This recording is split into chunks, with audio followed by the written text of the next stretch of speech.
السلام علیکم ورحمۃ اللہ تعالی وبرکاتہ۔ نحمدک یا اللہ وصلی علی رسول اللہ صلی اللہ علیہ وسلم۔ سبحانک لا علم لنا الا ما علمتنا انک انت العلیم الحکیم۔ اللہم صلی علی سیدنا مولانا محمد وعلى آل سیدنا و مولانا محمد وبارک وسلم۔ سبحان ربک رب العزت عما یصفون وسلام علی المرسلین والحمد للہ رب العالمین۔ علم نفسیات کے حوالے سے آپ کے سامنے چند گزارشات اور چند باتیں پڑھ کر سناتا ہوں۔ اگر آپ سنیں گے مکمل تو انشاءاللہ بڑا نفع ہوگا، اور اپنے بچوں میں اور اپنے طالب علموں میں اصلاح کرنے کی اور پڑھانے کی اور صحیح تربیت کرنے کی جو ہے ایک فن اور ایک مشغلہ آپ کے اندر انشاءاللہ آ سکتا ہے۔ سبق نمبر 1، علم نفسیات کے بارے میں۔ علم نفسیات مختلف حیوانی و انسانی فطرت و عادات اور جذبات کا علم ہے۔ اصلاح معاشرہ، تعلیم و تربیت، تجارت و کاروبار، علاج و معالجہ، حکومت و سیادت، جنگ و جدال وغیرہ تقریباً ہر میدان زندگی میں اس کی ضرورت پیش آتی ہے۔ نمبر 1، طلباء کی نفسیات کے مطالعے سے تعلیم و تربیت میں آسانی پیدا ہوتی ہے۔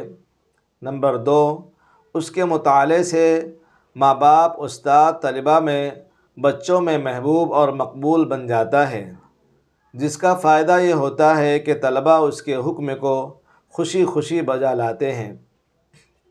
نمبر 3، نفسیات سے واقف استاد یعنی ماں باپ بچوں میں مدرسہ یا گھر میں آنے اور علم سیکھنے کی رغبت پیدا کر سکتا ہے۔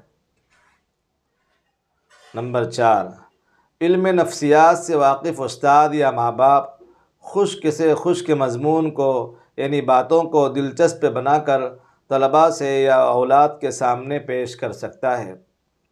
نمبر 5، ایک مقولہ مشہور ہے، جبل گردد جبلت نہ گردد، یعنی نفسیات کا ماہر شخص انسان کی بری جبلت کا ازالہ نہیں کرتا بلکہ وہ اس کا امالہ اچھے کام کی طرف کر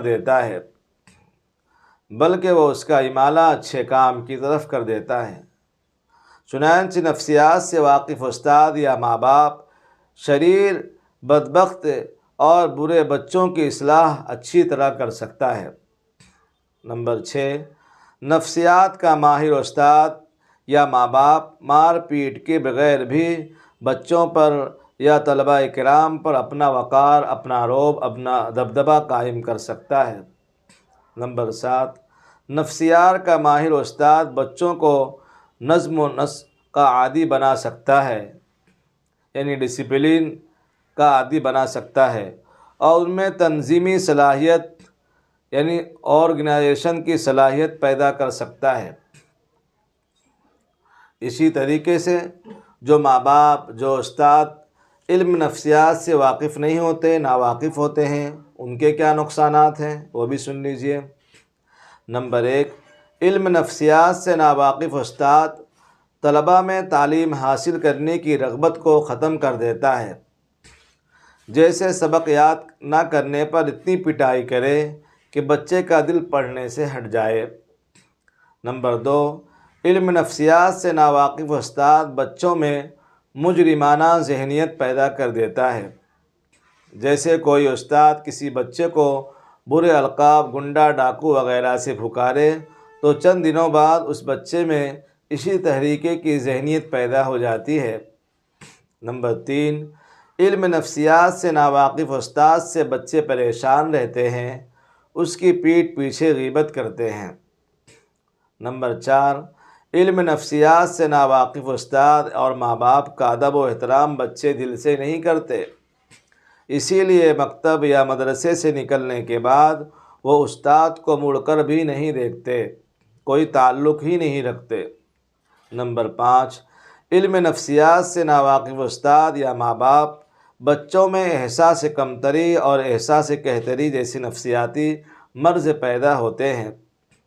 ذہین بچہ بھی اپنے آپ کو کند ذہن سمجھنے لگتا ہے۔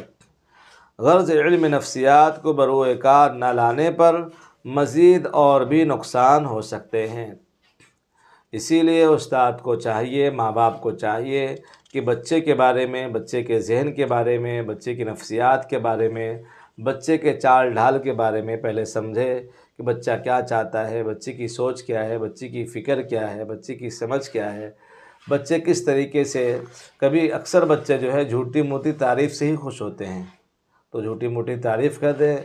اگر جھوٹی موٹی تعریف کرنے سے بچہ ادب والا بن جاتا ہے، پڑھنے والا بن جاتا ہے، سلیقے والا بن جاتا ہے، بڑے چھوٹوں کی رسپیکٹ ادب کرنے والا بن جاتا ہے، دین اسلام پر چلنے والا بن جاتا ہے، مجاہد دین کا شہدائی بن جاتا ہے، تو کوئی حرج، کوئی مشکل نہیں ہے، بول سکتے، جھوٹی تعریف بھی بول سکتے۔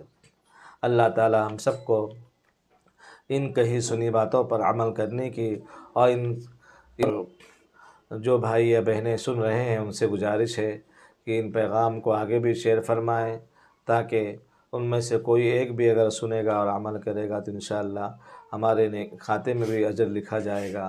اللہ تعالی ہم سب کو عمل کی توفیق عطا فرمائے۔ وآخر دعوانا ان الحمد للہ رب العالمین۔